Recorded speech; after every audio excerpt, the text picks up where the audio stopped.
அன்பார்ந்த எனது அருமை யூடியூப் நேயர்களுக்கு வணக்கம். இது ஒரு அற்புதமான பதிவு. ஃபார்ச்சுனா நம்பர் அப்படின்னு ஒரு கணக்கு ஜோதிடத்தில் இருக்கு.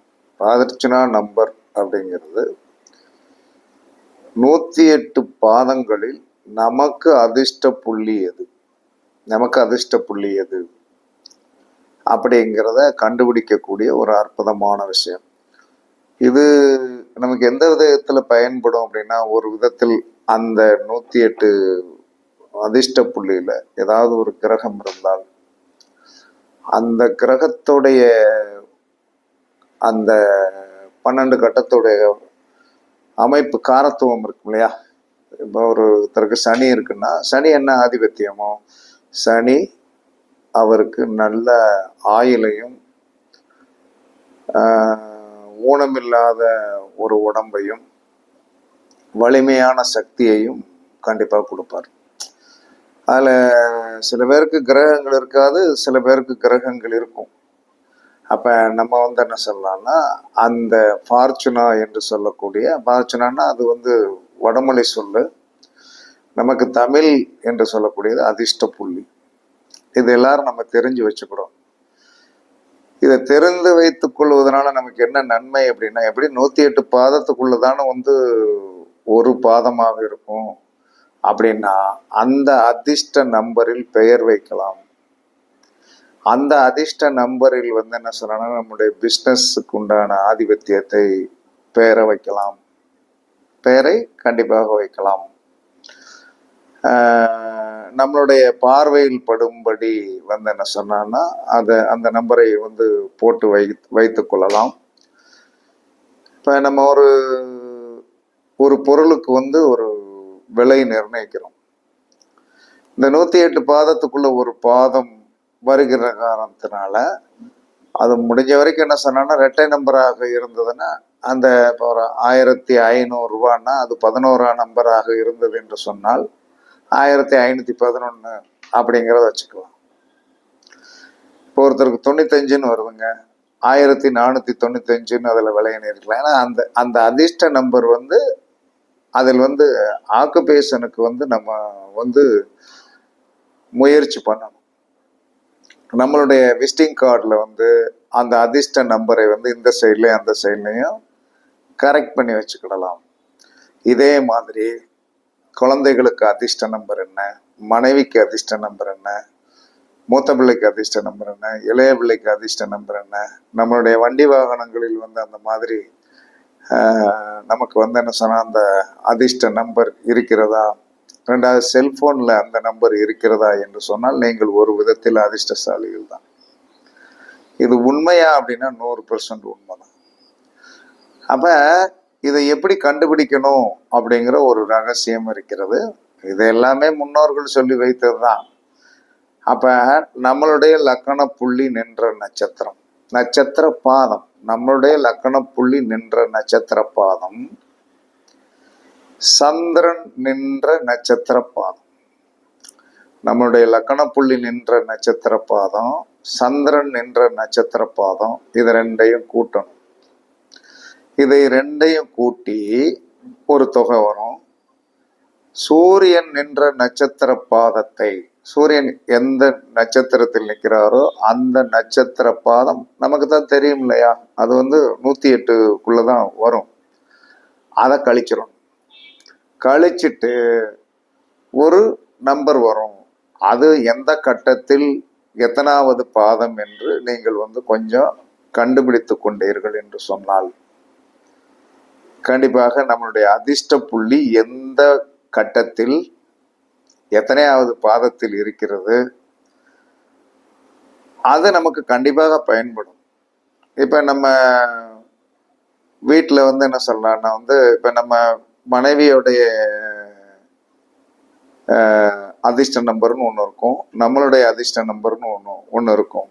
அப்ப காலையில எழுந்திரிச்சோன்னா அவங்க அதிர்ஷ்ட நம்பருக்கு உண்டான பணத்தை நம்மளுக்கு மாத்தி விடணும், நம்மளுடைய அதிர்ஷ்ட நம்பருக்கு உண்டான பணத்தை அவங்களுக்கு மாத்தி விடணும். இது ஒரே வீட்டுக்குள்ள போறதுனால எந்தவித நமக்கு வந்து மைனஸ் வரப்போறது கிடையாது. இப்படி இந்த நம்பரை வந்து நீங்க ஆக்டிவேஷன் பண்ணணும். அப்ப இப்போ ஒரு உதாரண ஜாதகம் அப்படின்னு சொல்லி வரும்போது என்னுடைய ஜாதகத்தையே நான் உதாரணமா சொல்றேன். எனக்கு அப்ப சொல்றதுக்கு ஈஸியா இருக்கும். இப்ப என்னுடைய லக்கண புள்ளி விசாக நட்சத்திரம் 3ஆம் பாதத்துல இருக்கு. விசாக நட்சத்திரம் 3ஆம் பாதத்துல இருக்கிறதுனால அது வந்து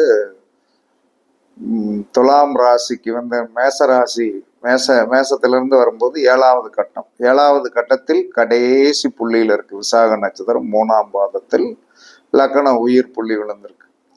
அப்ப 7 போதா 63 லக்கண புள்ளி விழுந்த இடம் வந்து 63.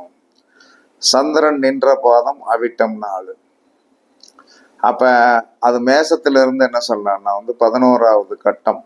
11வது கட்டத்தில் வந்து முதல் அவிட்டம் 2 அப்படின்னு சொல்லி 4 அப்படின்னு சொல்லி வரும்போது அதுல 2, அப்ப 92. அப்ப 92.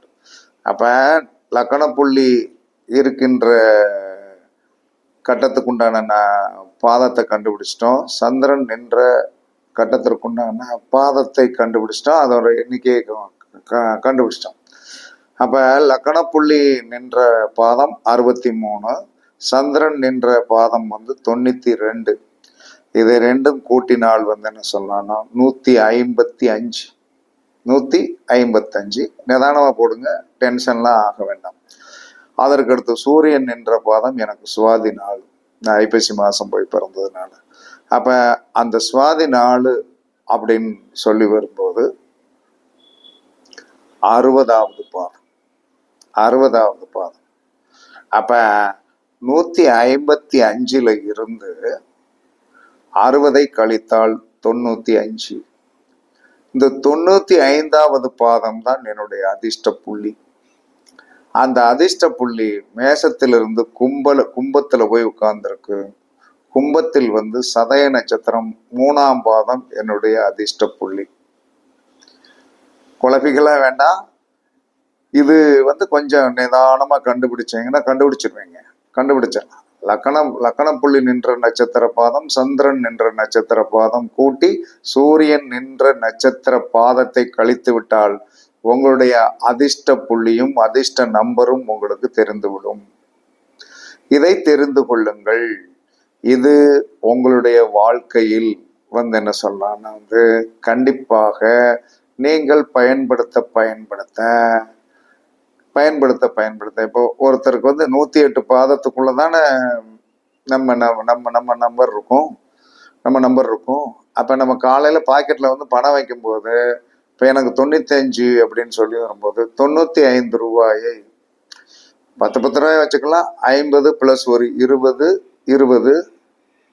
பிளஸ் 5 95 ஆச்சா. அப்ப அதை பர்ஸ்லயும் வைக்கலாம், பாக்கெட்லயும் வைக்கலாம். இப்படி வந்து இந்த நம்பரை வந்து நாம் ஆக்டிவேஷன் பண்ண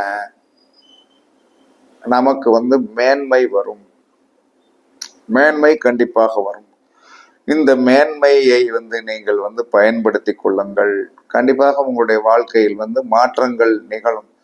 அதனால வந்து என்ன செய்ய, எந்த காலத்திலும் ஜோதிட சித்தாந்தத்தில் இன்னும் பல ரகசியங்கள், இன்னும் பல ரகசியம் கொடுத்துட்டே இருக்கலாம். அதெல்லாம் ஒன்றும் ஒரு பெரிய பிரச்சனையிலே கிடையாது. அப்ப இயற்கை கொடுக்க சொல்ல நாம் கொடுத்து கொண்டே இருப்போம். நீங்கள் பெற்றுக்கொள்ளுங்கள், நீங்கள் பயன்படுத்தி கொள்ளுங்கள். அதனால் வரும் லாபத்தில் நீங்க எடுத்துக்கொள்ளுங்க. எங்களுக்கெல்லாம் வேண்டாம்.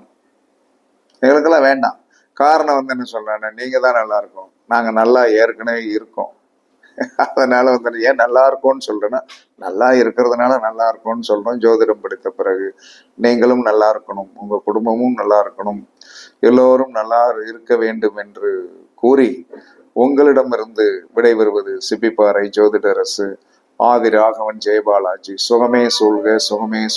வாழ்க வளமுடன். வணக்கம்.